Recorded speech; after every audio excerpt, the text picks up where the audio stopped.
بسم اللہ الرحمن الرحیم۔ السلام علیکم ناظرین، مدینہ کی ایک خاتون کا جب انتقال ہوا تو ایک پیشہ ور غسالہ کو بلوایا گیا تاکہ وہ میت کو غسل دے سکے۔ جب یہ غسالہ مرنے والی کو نہلا رہی تھی تو وہ قریب کھڑی عورتوں سے کہنے لگی کہ مرحومہ ایک بدکار اور گناہ گار عورت تھی اور اس نے اپنی زندگی میں بہت زیادہ گناہ کیے تھے۔ ابھی غسالہ نے اپنے الفاظ مکمل بھی نہ کیے تھے کہ غسالہ کا ہاتھ میت کے جسم سے چپک کر رہ گیا۔ چند لمحوں تک وہ اپنے طور پر ہاتھ چھڑانے کی کوشش میں مصروف رہی، مگر جب سخت جدوجہد کے بعد بھی اس کا ہاتھ میت سے جدا نہ ہوا تو اس نے چیخ و پکار شروع کر دی۔ وہاں پر جو لوگ اور سوگوار موجود تھے وہ یہ دہشت ناک منظر دیکھ کر کانپ اٹھے۔ انہوں نے آج تک ایسا روح فرسا منظر نہ دیکھا تھا۔ اس غسالہ کی حالت دیدنی تھی، اس کے چہرے پر موت کی زردی چھا چکی تھی اور لگتا تھا کہ مرنے والی غسالہ کو بھی اپنے ساتھ ہی لے کر جائے گی۔ بالآخر گھر پر موجود چند بزرگوں نے یہ فیصلہ کیا کہ فوری طور پر کسی عالم دین سے رجوع کیا جانا چاہیے۔ چند علماء دین سے فوری طور پر رجوع بھی کیا گیا، مگر وہ اس انوکھے اور جان لیوا مسئلے کا کوئی حل پیش نہ کر سکے۔ اب صورتحال یہ تھی کہ ایک طرف میت کو دفنانے میں تاخیر ہو رہی تھی اور دوسری طرف غسالہ زبردست اذیت میں مبتلا تھی۔ کچھ لوگوں نے یہ تجویز پیش کی کہ غسالہ کا ہاتھ کاٹ کر میت سے الگ کر دینا چاہیے۔ یہ تجویز سن کر سوگواروں میں موجود اللہ کے ایک بندے نے کسی خاص بزرگ کا نام لے کر کہا کہ ان سے رجوع کیا جانا چاہیے۔ اس کا کہنا تھا کہ یہ بزرگ فقہ کے مسائل فوراً حل کر دیتے ہیں۔ چونکہ اس انوکھے اور اذیت ناک مسئلے کو کسی بھی طور پر نمٹانا مقصود تھا، اس لیے فوری طور پر ان بزرگ سے رجوع کیا گیا۔ وہ کافی دیر تک خاموشی سے اس مسئلے پر غور و فکر کرتے رہے، پھر کہنے لگے غسالہ نے مرنے والی عورت پر بہتان لگا کر یقیناً اس کی روح کو اذیت پہنچائی ہے، اس لیے اللہ تعالیٰ نے اسے یہ سزا سنا دی ہے۔ یہ وہ عذاب ہے جسے قدرت نے اس واقعے کی صورت میں ظاہر کیا۔ کہنے لگے کہ بلا شبہ مرنے والی ایک پاک باز خاتون تھی، اس نے زندگی میں کبھی کوئی گناہ یا بدکاری نہیں کی تھی، لہٰذا اللہ تعالیٰ نے دنیا میں مرحومہ کی پاک بازی کو داغدار ہونے سے بچانے کے لیے اس غسالہ کو سزا دی ہے تاکہ دوسرے اسے دیکھ کر عبرت حاصل کریں۔ جب غسالہ تک ان بزرگ کے خیالات پہنچائے گئے تو اس نے روتے ہوئے اعتراف کیا کہ اس نے مرحومہ پر بدکاری کا جھوٹا الزام لگایا تھا۔ غسالہ کے اعتراف جرم پر دوبارہ ان بزرگ سے رابطہ قائم کیا گیا تو ان بزرگ نے فرمایا کہ بہتان ترازی کے جرم میں اگر غسالہ کے جسم پر 100 درے لگائے جائیں تو اس طرح غسالہ کا ہاتھ میت سے الگ ہو جائے گا۔ چنانچہ بزرگ کے حکم کی تعمیل میں جب غسالہ کو 100 درے لگا دیے گئے تو غسالہ کا ہاتھ خود بخود میت سے الگ ہو گیا۔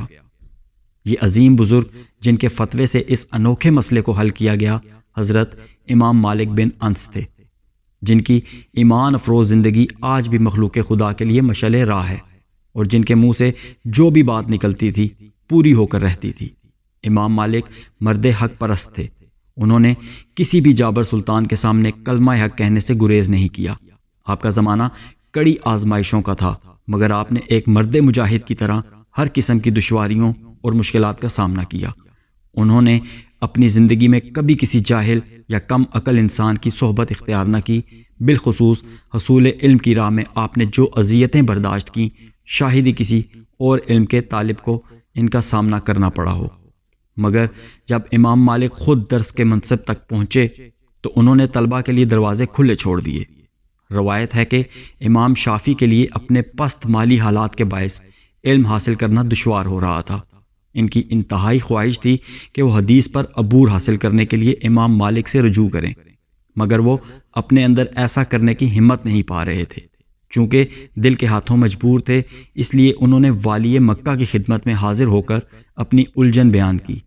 والی مکہ امام شافعی کے حصول علم کے جنون سے بخوبی واقف تھے، چنانچہ انہوں نے امام مالک کے نام ایک سفارشی خط لکھ دیا اور امام شافعی کو یقین دلا دیا کہ امام مالک یہ خط دیکھتے ہی انہیں تعلیم دینے پر آمادہ ہو جائیں گے۔ والی مکہ نے اس سلسلے میں والی مدینہ کو بھی ایک الگ سفارشی خط لکھ دیا۔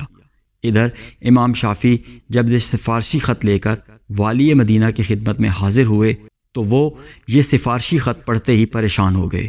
پھر وہ انتہائی افسردہ لہجے میں امام شافی سے کہنے لگے، نوجوان، میرے لیے یہ کام تو آسان ہے کہ میں گھسٹتے ہوئے مدینے سے نکل جاؤں، مگر میرے بس میں یہ نہیں کہ میں تمہیں امام مالک کے مکان تک پہنچاؤں۔ امام شافی بہت حیران ہوئے اور والی مدینہ سے کہنے لگے، جناب، امام مالک کا مکان تو آپ کی اقامت گاہ سے چند قدم کے فاصلے پر ہے۔ والی مدینہ کہنے لگے، شافعی، یہ معرفت کی باتیں ہیں اور تمہاری سوچ کے دائرے سے باہر ہیں۔ یہ کہتے ہوئے والی مدینہ خاصے افسردہ ہو گئے اور پھر بولے، میں اس میں ذلت محسوس نہیں کرتا کہ میں ان کے دروازے پر کھڑا رہوں، اگر وہ دن بھر انتظار کرنے کے بعد بھی مجھے شرف باریابی بخش دیں تو یہ میرے لیے بہت بڑا اعزاز ہوگا، مگر افسوس کہ ایسا بھی ممکن نہیں۔ مگر جب امام شافی زیادہ بضد ہوئے تو والی مدینہ نماز عصر کے وقت اپنے ایک دوست کے ہمراہ امام مالک کے گھر کی طرف روانہ ہو گئے۔ وہاں پہنچ کر جب انہوں نے مکان پر دستک دی تو ایک سیاہ فام باندی نے دروازے پر آ کر آمد کا سبب دریافت کیا۔ والی مدینہ نے کہا، اپنے آقا سے جا کر کہو کہ میں شرف باریابی چاہتا ہوں۔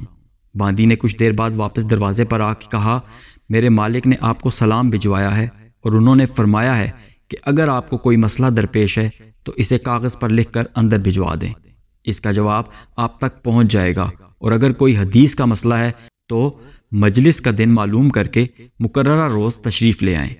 امام مالک کا یہ جواب سن کر والی مدینہ پر گھبراہٹ سی طاری ہو گئی، تاہم اس نے حوصلے سے کام لے کر باندی سے کہا، اپنے آقا سے جا کر کہو کہ میرے پاس والی مکہ کا خط ہے اور میں آپ کے لیے ضروری پیغام لے کر آیا ہوں۔ باندی دوبارہ مکان کے اندر چلی گئی، واپس آئی تو اس کے ہاتھوں میں ایک کرسی تھی۔ والی مدینہ ڈرتے ڈرتے کرسی پر بیٹھ گئے۔ تھوڑی دیر بعد امام مالک تشریف لائے۔ اس موقع پر امام شافی نے حضرت امام مالک کو دیکھا تو بس دیکھتے ہی رہ گئے۔ قداور شخصیت کے مالک، ایک بزرگ جو کہ بدن پر چادر لپیٹتے تھے، انہوں نے امام شافی کو بہت متاثر کیا۔ والی مدینہ نے گھبراہٹ کے عالم میں والی مکہ کا خط امام مالک کی خدمت میں پیش کر دیا، جسے وہ پڑھنے لگے۔ جب وہ ان سطور پر پہنچے کہ شافی کی مالی حالت ابتر ہے، اس لیے آپ انہیں تعلیم دیجئے اور حدیث بیان کیجئے، تو امام صاحب نے بیزاری کے عالم میں وہ خط فرش پر پھینک دیا اور انتہائی ناگواری کے عالم میں فرمانے لگے، معاذ اللہ، کیا رسول اللہ صلی اللہ علیہ وآلہ وسلم کا علم بھی ایسا ہے کہ اب سفارش سے حاصل کیا جائے گا؟ والی مدینہ نے جب امام مالک کا یہ پرجلال انداز دیکھا تو اس پر ایک کپ کپی سی طاری ہو گئی۔ اب امام شافی کو والی مدینہ کے الفاظ کا مفہوم سمجھ آیا تھا کہ امام مالک کا مکان میری دسترس اور پہنچ سے بہت دور ہے۔ چنانچہ صورتحال کی نزاکت کا احساس کرتے ہوئے امام شافی نے خود آگے بڑھ کر عاجزی کے ساتھ عرض کیا، میں خاندان مطلب کا ایک فرد ہوں، علم کا پیاسا ہوں، مگر دنیا کے تمام وسائل سے محروم ہوں، اس لیے علم کا شوق مجھے آپ کے دروازے تک لے آیا ہے۔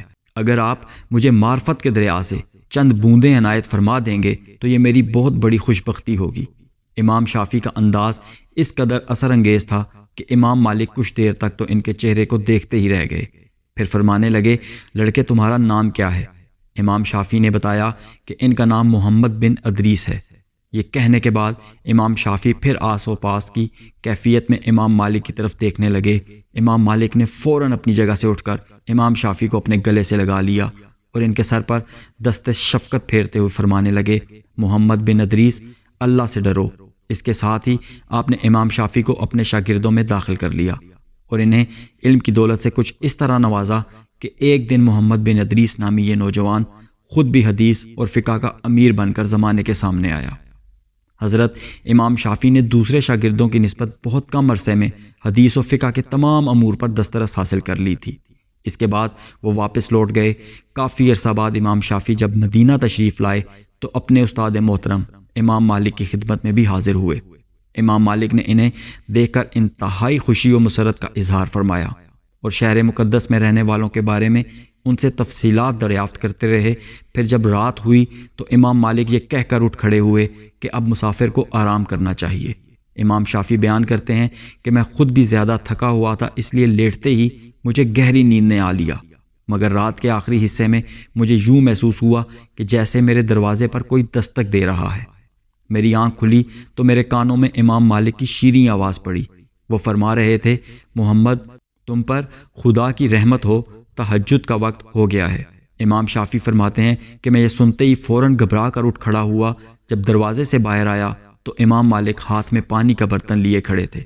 مجھے بہت شرمندگی اور ندامت ہوئی۔ اس پر امام مالک فرمانے لگے، محمد تم کچھ اور خیال نہ کرنا، مہمان کی خدمت کرنا ہر میزبان کا فرض ہوتا ہے۔ حقیقت یہ ہے کہ امام مالک نے امام شافعی کی یہ عزت و تکریم محض ان کی علم دوستی کی وجہ سے کی تھی، وگرنہ امام مالک نے کبھی کسی خلیفہ کی بھی اس قدر عزت و تکریم نہیں کی تھی۔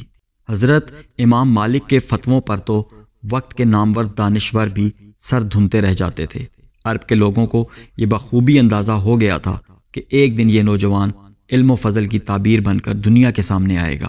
آپ حدیث اور فقہ کی روشنی میں ایسے ایسے مسائل کا حل بتا دیا کرتے تھے جن کے بارے میں دوسرے علماء حضرات سخت مایوسی کا اظہار کیا کرتے تھے۔